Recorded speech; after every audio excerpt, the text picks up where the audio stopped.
I'm behind you. There you okay, right, we're all here. Ladies and gentlemen, now that Libby and Shea are finally married and our glasses have been filled, I'd like to just say a few words. Don't expect this speech to be full of jokes and puns. I'm just here to open this stage of proceedings. On this most happy of days, I and Rosemary would first and most importantly like to welcome Shea's parents and your co-hosts, Alison and Kevin, Kay, Mila, Volta, and a further 100,000 welcomes to Shea's brothers and sisters, Carl,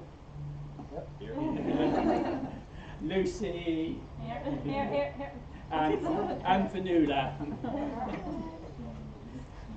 and to Shea's Aunt Sandra, cousin Olivia, and Uncle Gerd,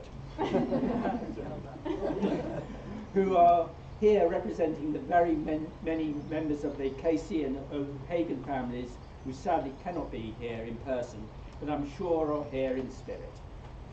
Also here from Ireland is Lucy's James, over there, and Shea's school friends, some who are co-founders, members of the startup Pitch Booking. For those who don't know, Pitch Booking is an app that allows one to find book sports facilities from your phone or computer. BC, that's before COVID, Rosemary and I were having lunch at the Runnymede Hotel, where incidentally both Libby and Tim had holiday jobs working with the wedding events team. A couple of to-be were being shown around by the wedding coordinator. Unlike Libby and Shea, many such couples seem to have problems finding a suitable place to get married. It occurred to me that Pitch Booking could form a wedding venue spin-off. Only a slight change would have to be made to the name and logo, as Pitch Booking's sister company would be Pitch Booking. What you said no shows. Now it's my great pleasure on behalf of Rosemary, Alison and Kevin to welcome Libby's relations and family friends who can be here today. However, rather than me droning on, they're Libby's grandmother Peg, grandfather Christopher, Tim, they're my sisters, Lizzie and Jessica, Val, Alison and Clive, and Ollie. Give the newlyweds a wave and a big cheer.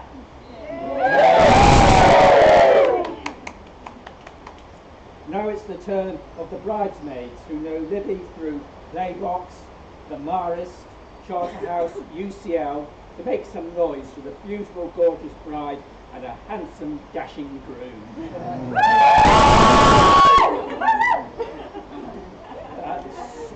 So that the gannets on Bass Rock know what they are missing, I expect the loudest cheer from the biggest contingent, Libby's and Shea's Oxford friends.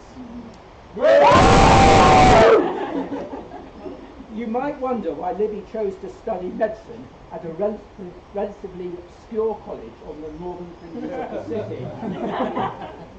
If truth be known, it was all part of her cunning life plan. She knew that the Clarendon physics laboratories would hold a plentiful supply of promising young bachelors. And where better to study them from across the road at Keble. After a couple of months, she had focused her search down on the optics lab, laser-like precision. She selected the man who fulfilled her spectrum of requirements, and that person, of course, was Shea, now the light of her life. I don't want to embarrass Libby,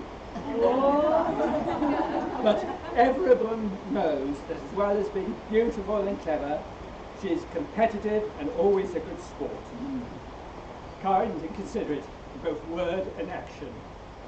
Principled and willing to stand up for people's rights. And is willing to speak truth to power, which I know to my expense. I can truthfully say, and I'm sure Rosemary agrees, that we have always been proud of and never once ashamed of her. Which brings me back to you, Alison and Kevin. We have not known Shea for as many years, but we recognise the same qualities in him, except apart from beauty. And I'm sure that you both agree that they are perfectly matched and destined to have a long and happy life together. So,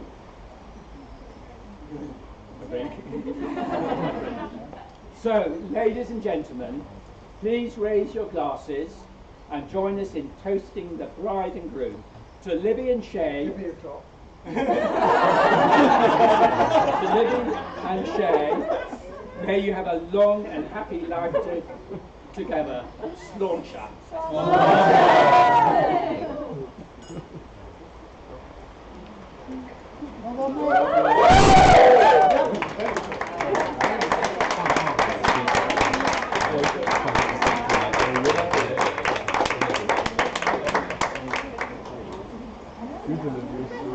Okay. If we just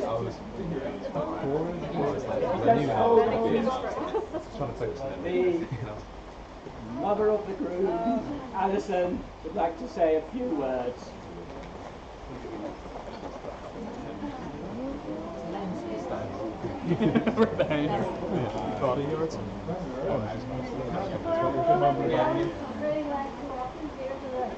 Wonderful celebration we'll have with Libby today.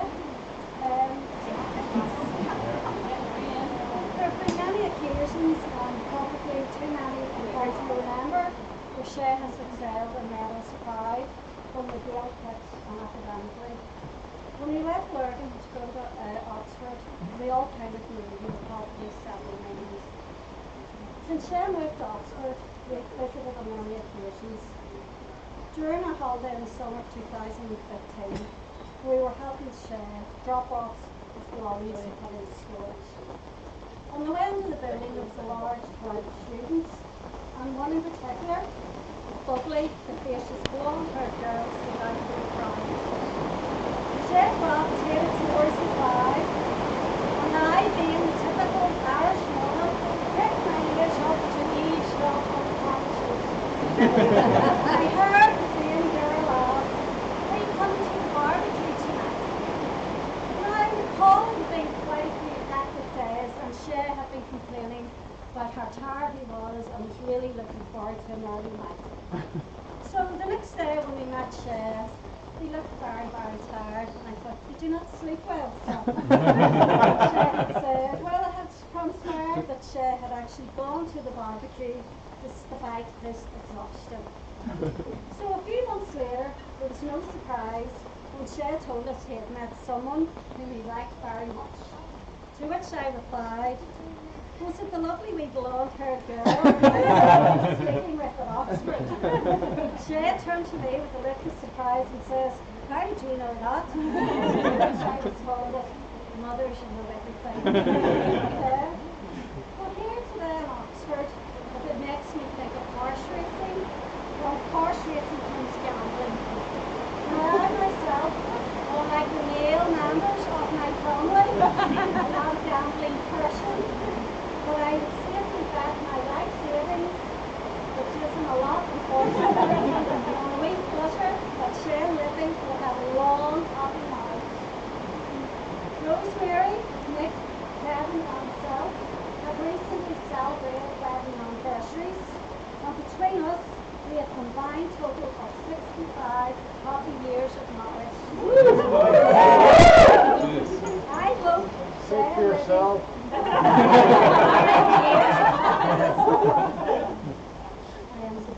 We are very privileged to have Libby as our daughter-in-law, and she's become a very much loved member of our family. Likewise, Rosemary, Nick and Tim have welcomed us into their family. We look forward to many years of travelling to England and in return having the Rose Innocents visit us in Ireland. This is a cliche toast, but it's one that I'm particularly fond of. So, for Shea and Libby. May the road rise to meet them, and the wind may always be at their back. Let us raise a toast to the new Mr. and Mrs. Rosanna Sohay.